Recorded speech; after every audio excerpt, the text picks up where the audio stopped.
It was supposed to be a moment of joy, a celebration 18 years in the making. Royal Challengers Bengaluru had finally won the IPL. The city was buzzing, streets were packed, fans were emotional. But what began as a night of pride ended in panic, pain, and death.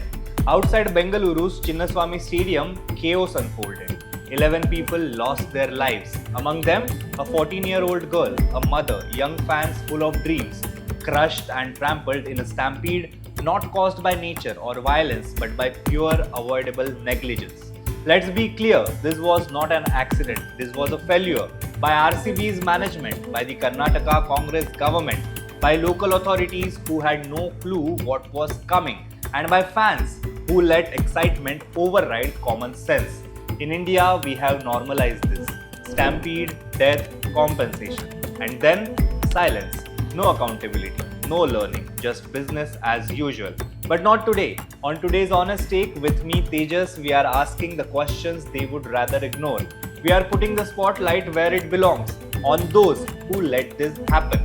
If you're tired of sugar-coated news and want the truth, raw and honest, hit that subscribe button and tap the bell icon. Because this story is about more than cricket. It's about how little a life is worth in this country. The Royal Challengers Bengaluru finally, after 18 long years, won the IPL. The city was overjoyed, but celebration turned into chaos when over 2 lakh people gathered outside the Chinnaswamy Stadium, a venue that can barely hold 35,000 people. Let that sink in. Over 2 lakh people for a venue 7 times smaller.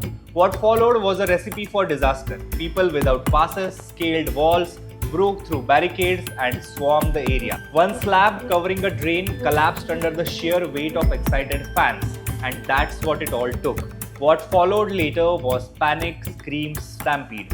Bodies on the ground, CPR on the footpath, people dying while others cheered inside the stadium.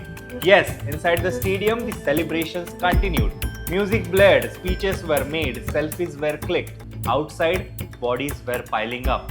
How can you still clap when the cost of your celebration is 11 dead fans? Let's start with the RCB management. You wanted a hero's welcome. You hyped it up. You posted on social media. You invited the city, but did not even have the basic crowd safety plan. You knew the emotional investment fans had. You knew what an 18-year title drought meant. You fueled that frenzy and then failed to handle the fire you lit yourself. Where was your coordination with the police? Why didn't you cancel the event when you saw the madness? Why didn't you come out and stop the celebrations when people were dying just outside your gates? Now to the Congress government in Karnataka. You are running a state, not a fun fair. You must have had the data, the intelligence, the police reports.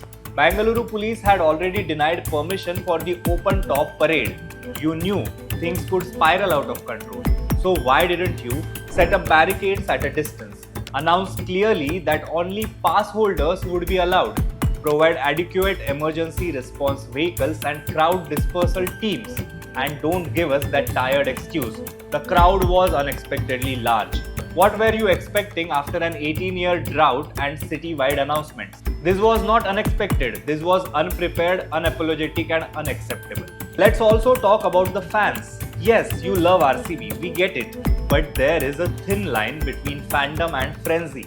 People jumped gates, pushed others, scaled walls, ran over kids, stormed barricades. This wasn't love for the team. This was chaos wrapped in obsession. And obsession kills. It killed 11 on June 4th. It killed 30 in Prayagraj during Mahakumbh. It killed 133 in Hathras in 2024. It killed over 23 during the Elphinstone Stampede in Mumbai. And we still never learn. This isn't new. What do all these tragedies have in common?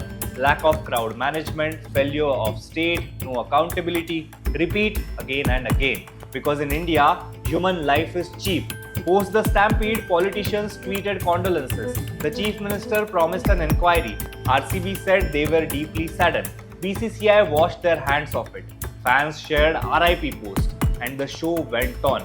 You know what didn't go on? The lives of the 11 dead, their families, their dreams, all ended over a cricket celebration. This wasn't a tragedy, this was a crime of collective responsibility. So here is the honest take. Until RCB owns up, until the Karnataka government is held accountable, until you, the citizen, stop placing celebration above common sense, these stampedes will continue. Next time you hear there is a mega celebration, don't go, because in India the crowd kills and the system does not save. Don't become the next hashtag. This was Honest Take with me, Tejas. If this shook you, don't just share it. Speak up, demand accountability, and above all, value your life more than a trophy.